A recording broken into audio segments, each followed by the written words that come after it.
And we're back. I'm your host, BKP. Good morning from the office, North Georgia's only live online morning show.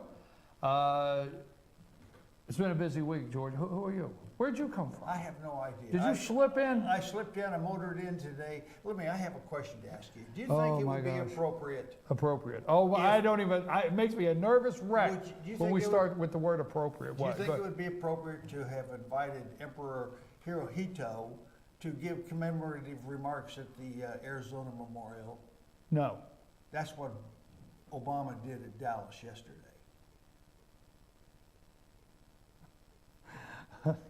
Tell me more. It's an insult to every policeman in the world that that man showed up. And I can tell you that President Bush outshined that man completely. You know, after the I Fort- agree, I after the- agree. After the Fort Hood shooting, George the Bush first is, guy there was George Bush. George W. has always done well when it comes to those kind of The things. public servants. Always does well. Always done so well. Public servants. Well, George, I know, and I appreciate, and I want to say this for the public out there, I just can't say enough how much I appreciate with George. I will get last minute guests, like I did not know that the attorney was going to want to come on. I get last minute guests, and I can send George a message at 8 o'clock at night and say, hey, something news broke, or I got an interview, and I appreciate you very much. I really do. Well, this is necessary, and it's important to keep this program going and growing, and I'm for that. I'm into it. As long as I don't get into the motorcycle riding time. No one's asked you to. I start No one's infringing asked you into that, we got a problem, don't Yeah, we? yeah. George, we got our new show, which is kind of like, I love the new show, the Scott Farrell show. It's a great show. But the one thing it is making me do is stay on schedule. And you know, that's hard for me, George. Let's get cracking then. We got to get cracking. Share some final thoughts of the day for I us, call friends. this a road less taken. Now, of course, that term is a metaphor from a poem that Robert Frost wrote. Its application is many, but as far as politics is concerned, it's worn out.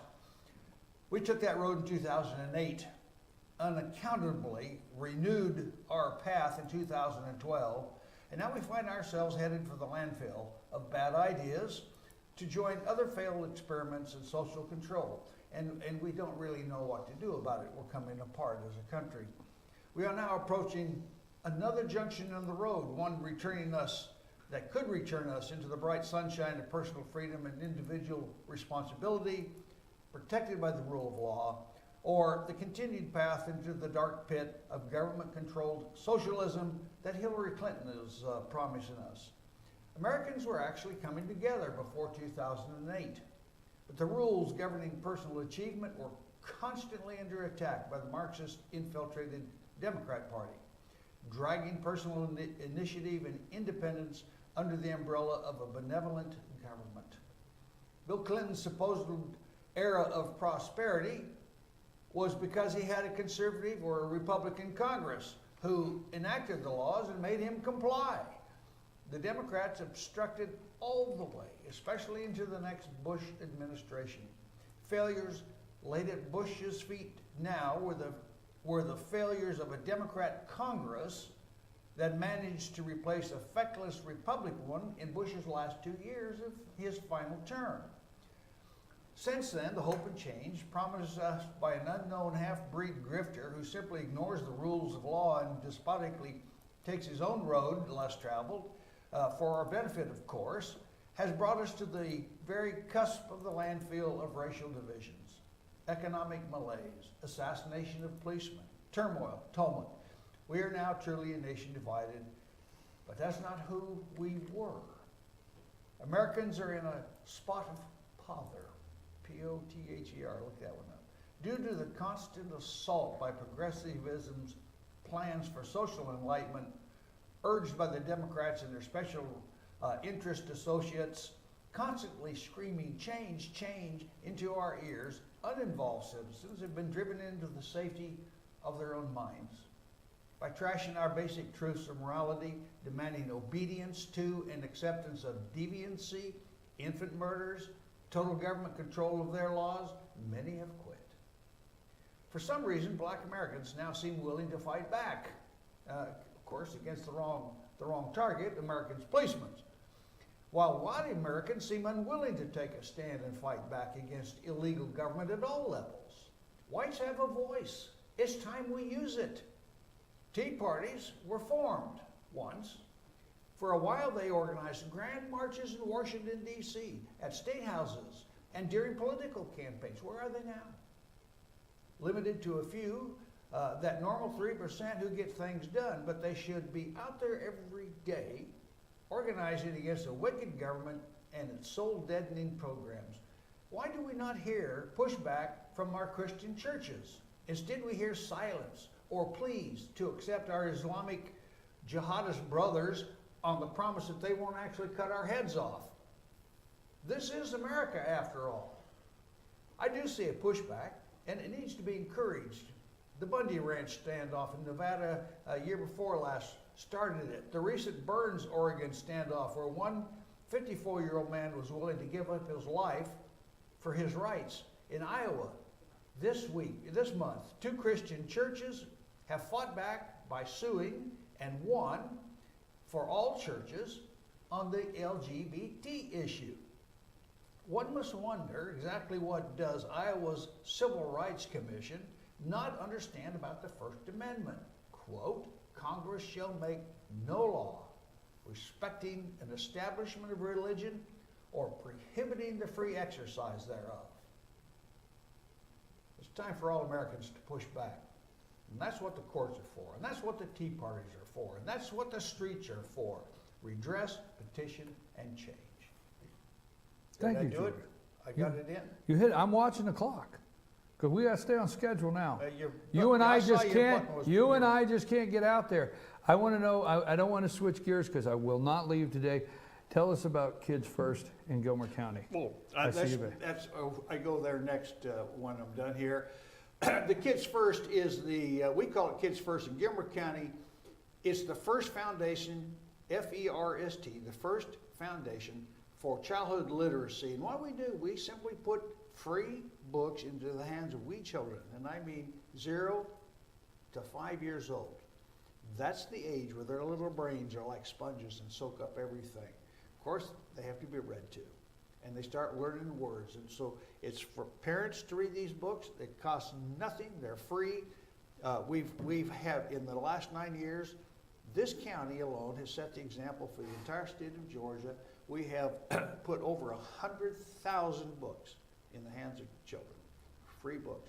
Now, I go out on Wednesdays, most Wednesdays, to the food pantry, where people will come, and Kids First has set up a little booth area with lots of books, and children can come in there, seats, a little table, and these little children can come in there and read or be read to. And I have to tell you, nothing has surprised me more, nothing, except the little our Mexican Latino kids that come in there who have read. They read voraciously, and they start to speak with a George accent. I am so charming. Georgia accent. I love it. I love it. They're learning that in school, but they're reading. George, thank you for the time that you invest in that, and also throughout the community. We got a couple minutes. Let's go to the VP pick. You want to weigh in? Ted Cruz. So you got. You know, the clue was yesterday. Everybody expected Pence to be announced, and he wasn't announced. And I think, you know what I like? What you just said is so great, because the clue. There are millions of us that are out there writing down on a board the clues. There's people probably in a room saying, "This is a clue. This is a clue," and they're trying to connect the dots. That's fun, isn't it? Yeah. No. Cruz, early in that campaign, Cruz invited Trump together on a stage, and they worked well together. Of course, it fell apart during the campaign after that, because everybody was trying to be the one. Trump won. And I think Cruz has realized. Before that campaign started, now this is between you and I may interrupt you, but before that campaign started, what it means, if it means anything, Ted Cruz went to New York, and Ted Cruz went up in Trump's office and they had a meeting, remember? Long meeting. Mm-hmm. You bet. And they came out. Yes. I don't know if this is the longest running TV show we've watched, what if, just to have fun with it, what if it started with what they called the bromance, and he didn't talk bad about the Donald for so long, and then it nosedived and him and the Donald got in a fight, and then there's always reconciliation. We love that, don't we? You got to kiss and make up. Right? You got to kiss and make. That's Reagan's You rule. like that? Yeah, oh, absolutely. And I think it'll be Ted Cruz. I'm not. I have $10 on His that. name does not even come up in discussion. Now you're hitting a home run there on the name doesn't even come up in discussion. I'm still holding out, saying that everybody's name in the discussion will not be one of them. I'm still going to hold out on that. Not one of, no. Anybody who not anybody the VP, discussed not will one, not not be vice well, president. No, that's what I that's think. right, yeah. No, I agree with that. Two old Totally. white guys will be Trump and Gingrich. If Trump needs somebody to go fight the media, why? He's done pretty good himself.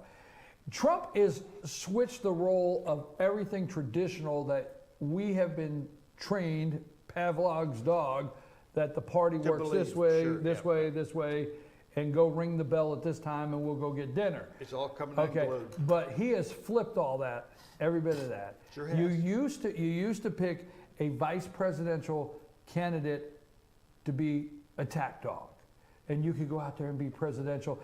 But Or who could bring in a voting bloc. Right, And it had to be but- acceptable to the party. Trump is not needing a voting bloc because he is tied in Ohio. He is ahead in Pennsylvania. He's ahead in Florida, new polls say this morning. So it's not that. Two, not only doesn't need a voting bloc, let me tell you something. Trump doesn't need anybody to take anybody on. Because Trump's like, look yesterday, he's standing up there, he's with Mike Pence. Mike Pence is in his home state. Mike Pence is doing the best he can trying to rally the crowd. But Trump comes up there and he says, this is my favorite line. He says, hey, this guy, Mike Pence, we don't know if he's going to be VP or governor. Who the hell knows? There's only one guy can say that, right? Trump. It's Donald Trump. And then he said with Ruth Bader Ginsburg, he said, her mind's shot, resign. People are like, oh my God, I don't believe you said that. She's, yeah, her mind's shot, right? So he called it. I don't know, the VP, we've been joking around with Lonnie, I have a $10 chip on David Perdue still. I have a $10 chip on David Perdue, and I got a chip on Ted Cruz. And if he picks Gingrich, it will work. It'll work no matter what he does. So I hope he does well. I do think the thing that could set him back is he needs to bring everybody on this list into his administration. That's a fact. I don't Pence, disagree with that. if Pence wants to be governor, he can stay. But anybody that's on this list needs to be in the administration. And Flynn needs to be Joint Chiefs or something. Secretary of Defense, not Joint Chiefs. He's not. He's retired. Secretary of Defense or something. Yeah, right. He doesn't need to be on the political side on the stage, is That's my right. opinion. That's right. That's He right. doesn't need to And be- besides that, he shot himself in the foot. He's still a registered Democrat. Right. That's correctable, and he has a pro-abortion stance. Flynn does not need to be before the media That's right. talking about job creation. He needs to be talking about killing ISIS. Killing ISIS. Right? Period. Killing the enemy. He needs That's to, right. you don't get out of your comfort zone. The man's got a comfort zone. Make him the Secretary of Defense. Have him call the shots. You've got some good people still out there that you can make the Joint Chief Sure. and A lot pull of this thing together. A lot of But Flynn does not need to be out there answering domestic questions, unemployment, and how will you create jobs? I don't know. I'll kill ISIS. How will you create jobs? That's what his campaign would be. I'll kill ISIS. Yeah. What do you think? You think Hillary is in big trouble? Yes, she's not going to be president. Big trouble. There's another scandal brewing, and we've seen it. It's that selling favoritism to big donors, putting them on boards, people without George, security clearances. I will not allow you to try to convince our audience today that happens today. Not in I got to do this before we Not in go. America's government. We've got 3 minutes. We have 2 minutes left. Cameron bows out with jokes. May to take over the British Prime Minister's position. Cameron, I don't know if he's already done it, but he goes up to the Queen. It's the way they have it all set up. And he goes in, hands his resignation to the Queen. She taps him on the shoulders both times. Once on the head, it says, "Job well done, we wish you well." And then May comes in and she gets the same and says, go do a good job. So the Prime Minister now, David Cameron, entertained Parliament with a series of farewell quips. He's out. But the thing about May that is taking over that concerns me, George, is she's establishment. And also, she supports Sharia law for Muslims. Right. And Dangerous. she supported the stay in the EU. She did not support leaving the EU. Well, she's come back on that comment already. She says, let's get her moving. I'm a little concerned that, and we got to keep our eyes open, folks. I'm a little concerned of all the people that brought about the vote against, for leaving the EU, disappeared off the ballot stage, right, George? They disappeared off the possible candidate for prime minister stage, and this lady shows up. And Boris, what's his name? I forget. The other guy. Johnson. The other two, you know what I'm talking about. Yeah, and All of a Lafarge. Right, all of a sudden they're not in the, they're gone, and this lady's in place. It's what's interesting is how they're gone. They just both announced, no, we don't want the job. Gone. Lonnie says we're gone because we have to stay on schedule. So Lonnie, we're going to say we're thank gone. you very much. George, thanks for coming by and sharing your final thoughts. I'm your host, BKP. Good morning from the office. We'll be back tomorrow morning. Don't forget, I've got audio that you're going to want to hear tomorrow on some Fannin County stories I got coming up. I'm your host, BKP. Good morning from the office. Stay tuned. Next up after these brief messages, the Scott Farrell Show. Lonnie, we're out of here.